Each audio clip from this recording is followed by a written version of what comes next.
So, kailangan nandito siya. And, pwede yung ganun. Pag tinignan yan, kailangan pantay-pantay siya. But, pag marami kayo sa table, if you don't have enough space, you can just do this or do that, or you can make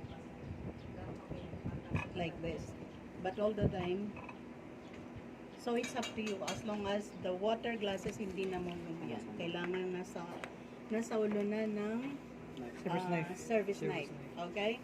So you can do also this. Okay? And never na magka-dikit because sometimes if you are using crystal glasses, konting ganun lang, basag. And pag nabasag sa you have to throw. Kasi once na mag-click, dire-diretso na yun. Okay? So, as you see here, we have soup knife, appetizer or salad knife. What is this knife for? Fish knife, okay? This is the fish knife. And this is the service knife or for the main course knife. So you have here service fork, salad or appetizer fork, and Fish fork. Bravo, fish fork and appetizer fork. This is your dessert spoon, dessert fork. And look at, para hindi kayo nalilito. Nandito yung fork, di ba? So, after this, you once finished, you just do this. And then, this position, you just put this. Okay? Kung saan yung fork, you just do this. Okay? The position na hindi pwedeng ganon. Kailangan ganon. Opposite. And the fork must be at the bottom of spoon. And it should be on the left side. Okay? Kasi once you empty this, ihilahin nyo lang pa ganon. Okay? Now, here we have soup bowl.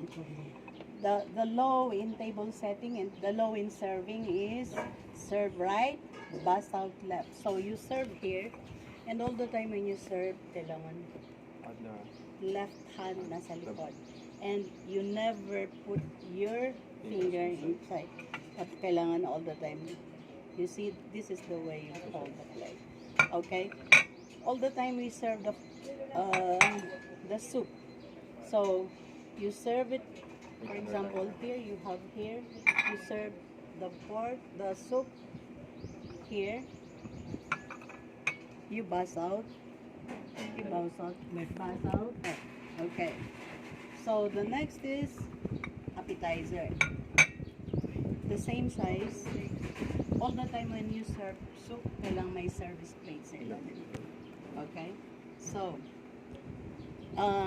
by the way, with the modern table setting, bawal yung naglalagay sa loob. All you do is to have it's either on top or the side. Okay? And if you do Christmas, make your table and napkins like Christmas trees. So all you do is, this is how you pull the Christmas tree. So you have this table napkin, fold into two, and then fold another like a square, and then you do this.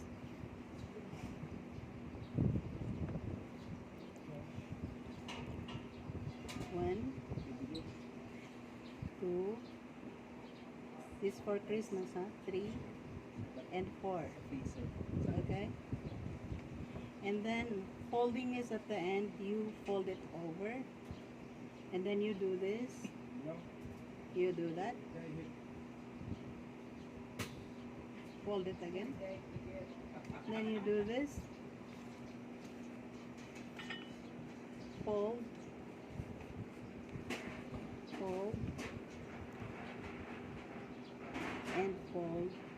You have a Christmas tree. When you serve Christmas, this is your table napkin. It represents Christmas. Okay? Kung hindi naman Christmas, ganito lang. Okay? So, now you take off the soup. So, you take out the spoon. So, you serve the appetizer. You take out from here.